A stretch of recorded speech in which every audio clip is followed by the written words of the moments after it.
नमस्कार, direct power exam dose channel में मैं आकांक्षा आप सभी का स्वागत करती हूँ। आज हम अलंकार की कविता लेकर आए हैं। ये हमारी स्वरचित कविता है और इसमें जितने भी अलंकार हैं इससे अलग यूपी टेट या सी टेट में कोई अलंकार नहीं आता है। तो पहले कविता पढ़ लेते हैं, फिर उसके बाद इसे थोड़ा समझ लेंगे। तो शुरू करते हैं।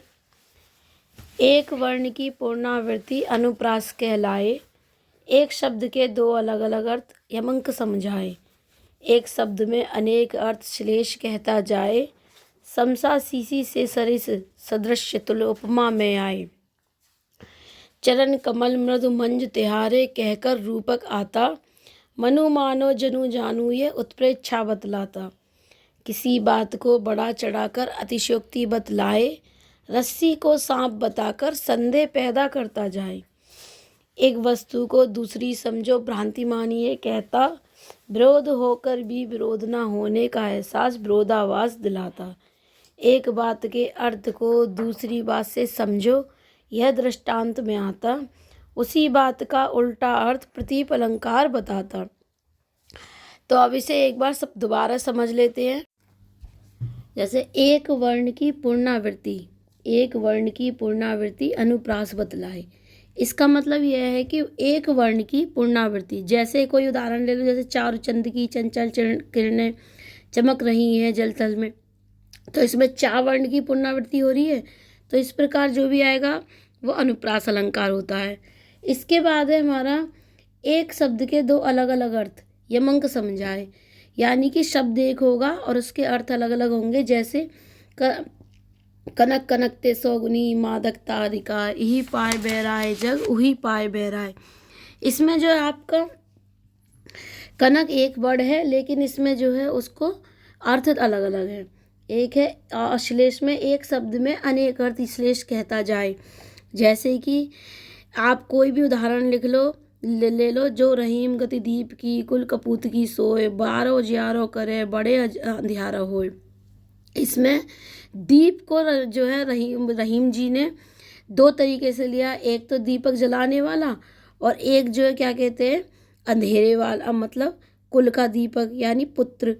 तो इसमें जो है इसमें भी इस दीपक को, और इसमें यह है कि दीपक बढ़ने से जैसे उजियारा होता है, ऐसे ही जो है पुत्र के अच्छे कर्म से उजियारा होता है। तो इस तरीके से यहाँ श्लेष अलंकार हो जाएगा। आगे है समसा सीसी से सरिस तुल्य उपमा में आए, मतलब ये वर्ड जहाँ आ जाए वहाँ सोच लो बस उपमा अलंकार है। आगे आता है हमारा चरण कमल मंज मृदु मंज तिहारे कहकर रूपक आता, यानी कि हम किसी चीज़ की को दूसरी चीज़ से तुलना जब करते हैं तो वहाँ रूपक अलंकार आता है। उसके बाद जो है आता है मनु मानो जनु जानो, यह उत्प्रेक्षा बतलाता, यानी कि जहाँ पर मनु मानो जनु जानो शब्द आ जाए वहाँ समझ लो उत्प्रेक्षा अलंकार ही होगा। इसमें बहुत सारे ऐसे भी होंगे, ये नहीं है कि ये मनु मानो जनु जानो किसी में भी आ सकते हैं। जैसे आप जो ये देख लो, फूले का सकल मही छाई जनु बरसा ऋतु प्रकट बुढ़ाई, इसमें आ गया जनु। इसी तरीके से जहाँ भी ये वर्ड आ जाए वहाँ उत्प्रेक्षा अलंकार होगा। अब है किसी बात को बड़ा चढ़ाकर अतिशयोक्ति बतलाए, यानी कि अतिशयोक्ति में कोई बात बहुत बड़ी बता दी जाती है। जैसे आगे नदियाँ बड़ी अपार, घोड़ा कैसे उतरे पार, और राणा ने सोचा इस पार तब तक चेतक था उस पार, यानी कि राणा जी सोच रहे हैं तब तक चेतक उस पार चला गया है। ये तो मतलब एक ऐसी बात हो गई ना समझने वाली बात। तो यहाँ है एक है रस्सी को सांप बताकर संदेह पैदा करता जाए, यानी यहाँ संदेह अलंकार होगा। जैसे कि इसका सबसे बेस्ट उदाहरण है नारी विच साड़ी है कि साड़ी विच नारी है, नारी की ही साड़ी है कि साड़ी की ही नारी है।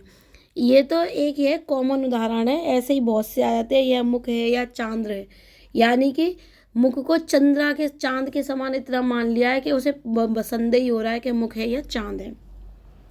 आगे समझ लो एक वस्तु को दूसरी समझो भ्रांति मानिए कहता, यानी कि यहाँ पर जो है एक वस्तु को दूसरी समझो भ्रांतिमान ये कहता है। इतनी भ्रांति हो जाती है कि लोग एक को दूसरी समझने लग जाते हैं। जैसे नाक का मोती अधर की क्रांति से, बीज दाड़िम का तना समझकर भ्रांति से, देख कर सहसा हुआ सुख मौन है, सोचता अंध सुख यह कौन है। यहाँ पर जो है नाक के मोती और दंत की पंक्ति यानी हमारे दांतों की जो है इनको अनार के दानों के समान मान लिया, यानी ये भ्रम है। जैसे अनार के दाने सटे हुए होते हैं ऐसे ही जो है नाक के जो मोती, जैसे जो हम नाक में लौंग पहनते हैं उसके मोती और हमारे दांतों की, या ये तो मतलब एक भ्रांति है ना। तो ये आगे है विरोध ना, आगे है विरोध होकर भी ना विरोध का एहसास विरोधाभास दिलाता। यानी कि लगेगा आपको कि विरोध नहीं हो रहा है लेकिन वह विरोधाभास अलंकार है। जैसे आप कोई भी ले लो उदाहरण जो है, तरीको तो ले जाओ मझधार डूब कर हो जाओ पार। यानी अरे भाई तरीको ले जाओ पार, डूब कर इंसान कैसे मझधार के पार हो जाता है। और इसमें एक भी बात है कि अगर तुम किसी काम को में जब तक तल्लीन नहीं होंगे तब तक उसे करोगे कैसे। यानी विरोध होकर भी विरोध ना होने का एहसास यहाँ दिला रहा है। आगे है एक बात के अर्थ को दूसरी बात से समझो, एक बात के अर्थ को दूसरी बात से समझो। यहाँ है हमारा दृष्टांत अलंकार है, एक बात के अर्थ को दूसरी बात से समझो। दृष्टांत मतलब किसी बात को कहने के लिए हमें दृष्टांत जरूर देना पड़ता है। जैसे करत करत अभ्यास के जड़मति होए सुजान, रस्सी आवत जाते सल पर पड़े निशान। यानी कि हम किसी को अभ्यास के लिए प्रेरित तो कर रहे हैं लेकिन उसे उदाहरण दे रहे हैं कि कुएं की रस्सी बार बार घिसने से जिस प्रकार जो है कुएं की जो मैट सी होती है पत्थर की, उस पर जब पत्थर पे निशान पड़ सकता है तो अभ्यास करने से हम क्यों नहीं जी हो सकते। तो यानी यह दृष्टांत दिया गया है। उसी प्रकार है उसी बात का उल्टा अर्थ प्रतीप अलंकार बताए। प्रतीप अलंकार में जो है आपको विलोम यानी उल्टा प्रतीत होता है। जैसे उस तपस्वी से लंबे थे देवदार दो चार खड़े, उस तपस्वी से लंबे थे देवदार दो चार खड़े।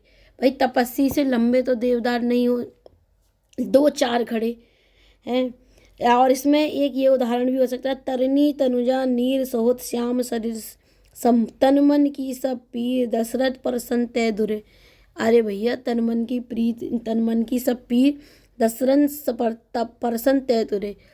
तो उल्टा अर्थ क्या है, तन मन की जो पीर, इसका मतलब ये है कि जो हमारे या कोई दर्द वगैरह वो नहीं, जो मतलब हमारे अंदर वो हरि को देखने की वो व्याकुलता है वो दूर हो सकती है। तो इसी तरीके से हमारी ये जो कविता है इससे अलग कोई अलंकार नहीं आता है।